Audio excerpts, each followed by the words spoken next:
Sa video po na yun na nakita po ninyo, napaka-obvious po kung paano po i-discriminate ng mga kababaihan, mapamagandang kababaihan man o pangit na kababaihan. Mga pangkaraniwan na itsura ng mga babae. Nakikita po ninyo sa video na yun kung paano i-discriminate ng mga kababaihan kapag ang isang lalaki ay chad at genetically gifted and very attractive. At maraming beses ko na pong na-prove yan sa inyo. Alright? Well, minsan ito rin ang nagiging dahilan kung bakit hindi nila na-appreciate yung mga lalaki na kapantay lang po nila ng level. At ito po ay may malaking tremendous impact kasi po ang babae kang hindi niya na-appreciate yung mga lalaking kalibel lang naman niya. Lalo kung hindi naman siya maganda o may mga babae po na magaganda. Actually, marami na po akong nakita sa tanang buhay ko. Alright? Sa tanang karanasan ko, sa mga naging ex ko.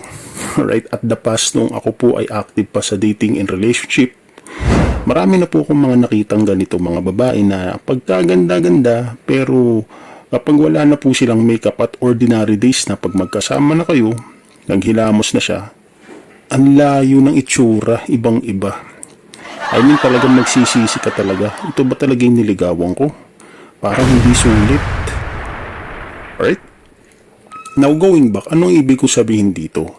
Ito kasi yung malaking problema. Ang mga babae po ay kulang sa gabay. Yun yung root cause. Right? Ano ang ibig, coach? Anong ibig mo sabihin na kulang sa gabay? Ba't kailangan pang gabayan ang babae? Napaka-importante. Actually nga, pag mga listeners dito na nakikinig, kung meron po kayong mga anak na babae, napakalaking beneficial nito itong ganitong advice. Lalo pa yung mga ganitong channel. Kasi po, ito lang po yung red pill na nagtuturo, hindi lang naman sa lalaki, kundi pati na rin sa kapakanan ng babae. It's just ayaw lang makinig ng mga kababaihan. Now, going back. Pagka ganito po, brothers and sisters, hindi nakaka-appreciate ang mga babae ng mga kalibel lang naman nila. Ang gagawin po nila, susundin nila yung kanilang natural biology at nature na tinatawag po na hypergamy. Alright? So, ang mangyayari nito, magkikita-kita po sila dun sa iisang lalaki o mangilan-ngilan na mga upper tier, high level, right? Shads na mga kalalakihan. Ano ngayon ang tremendous impact nito? Lumalakad po ang panahon.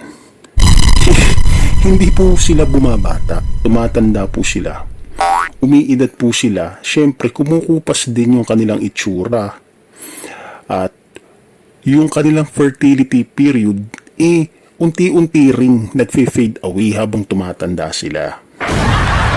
Kakahangad po nila ng upper tier at shads ng mga lalaki, hindi po nila namamalayan nawawalan na sila ng pagkakataon na makahanap nung talagang lalaking kalibel lang nila na mag-i-stay sa kanila habang buhay. Ito yung sakit ng ulo ngayon kasi ang panahon po natin is that dahil sa impluwensya ng social media, lunod na lunod ang utak ng mga babae sa mga piling-piling lalaki lang. Napakadelikado po nito. Kaya po dumadami yung mga single mother. Kaya po dumadami yung mga babae na close-minded na. Yung mga iba mga broken na. Kasi po, yung mga hinahangad nila is mga unrealistic. Sila nakikita sila sa mga mangilan-ngilan na demographic profile ng mga lalaking mga gwapo, yung mga interesting, yung mga hindi nila ma-figure out. Right?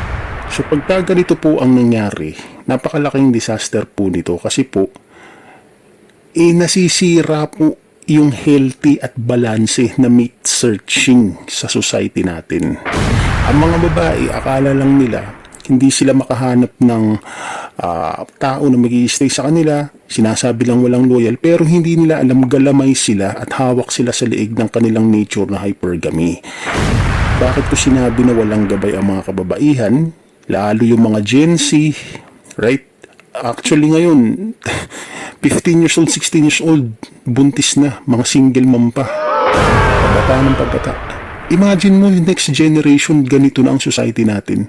Next generation, ang mga kabataan natin, galing sa mga single mother, lumaki na walang stable na pamilya, walang tatay, broken family. Anong kahihinat na ng mukha ng society natin kung ganito? Malamang dadami kasi galing sa single mom yan, walang disiplina ng isang ama. Gagawin yan madalas lahat ng gusto niya ng malaya. Hindi naman siya mababantayan ng nanay niya kasi nagtatrabaho rin yung nanay. Right? So, vulnerable yung bata sa lahat ng mga masasamang impluensya, sex, drugs, right?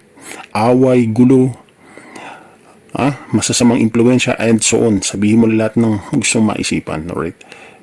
Bakit walang gabay ang babae? It's just because ang nakikita nila at napapanood nila naggabay ay galing dun sa mga social media influencer. Yan sila Tony Fowler.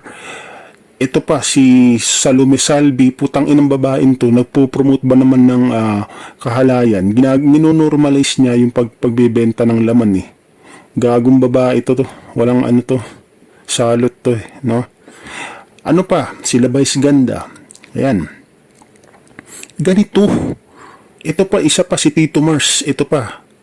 Right? Nagtuturo ng kung ano-anong mga mali-mali na mindset sa babae. Ngayon kung wala po silang gabay, delikado ho ito. Dahil ang iisipin po nila, deserve nila yung pinaka-the best. Hindi nga yun eh. Reality doesn't work that way. Right? Kasi po nagkikita-kita po sila doon sa maliit na porsyento ng mga kalalakihan. Not shads, mga attractive, mga wealthy.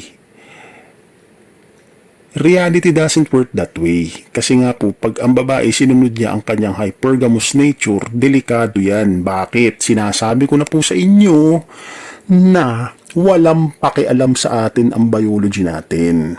Ang trabaho agenda ng biology ng tao ay pagtagpuin yung pinaka-best genetics and characteristics na binhi ng mga lalaki. At ibigay ito, i-distribute ito sa lahat ng mga babae. Hindi nga yun eh. Reality doesn't work that way. Pag ganun ang nangyari, magpo-procreate at po-procreate yung mga malingingilan lang ng mga lalaki. Ngayon, ang mangyayari niyan, iiwanan din nila yung mga babae. Magpo-produce tayo ng mga bagong henerasyon ng mga single mothers, ng mga kabataan na lumaking walang strong father figure, puro mga broken family na ano nang magiging itsura ng society natin. Kagagawan to lahat ng social media, nagkikreate ng standards at nagpo-portray ng mga artistahin ng mga gwapong lalaki, mga hangkyan. Wala silang gabay, wala silang guidance na gaya ng mga advice na galing sa lola nila na mga traditional era pa. Wala nang nagpapangaral nun sa babae, sa mga anak ninyo ng mga babae. Binabalik po natin dito sa The Red Pill PH kasi napaka nakakatakot yung future natin. Kung ganito lahat ng mentality ng mga babae na akala nila entitled sila, malaya nilang gawin lahat ng gusto nila, hindi ito maganda. Now going back, nakita po ninyo kung paano tratuhin ng mga kababaihan kapag ang isang lalaki ay child attractive. At nakikita nyo rin kung paano natratuhin yung mga, actually nga, mga pangkaraniwang itsura ngayon, hindi na rin napapansin yan eh. Diba? Sinsun na rin yan, lalo pa kapag below average ang itsura mo, creepy ka. Minsan kahit child, ginagamit pa. Kahit nakakuha na ng child na boyfriend o asawa yung babae ngayon, sa panahon natin ngayon. Meron pa, nagbaback up pa, nakikipag-usap pa ng palihim sa chat sa iba rin gwapong lalaki. Anong klaseng kababaihan ang meron tayo ngayon? Ipapahamak nila yung society pagka ganito. At kailangan po itong ma-address sa awareness ng lahat ng kababaihan, lalo sa society. Ito lang po, brothers and sisters. Maraming salamat po.